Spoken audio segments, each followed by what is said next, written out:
আমি বাংলাদেশের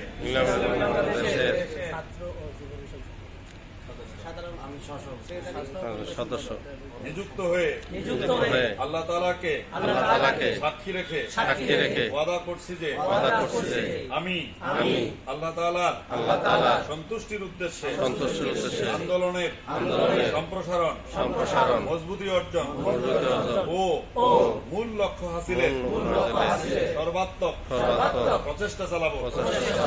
আন্দোলনের নীতিমালা ও নিয়ম শৃঙ্খলা যথাযথভাবে মেনে চলব। আমার উপর অর্পিত দায়িত্ব ও আমানত যথাযথভাবে পালন করব।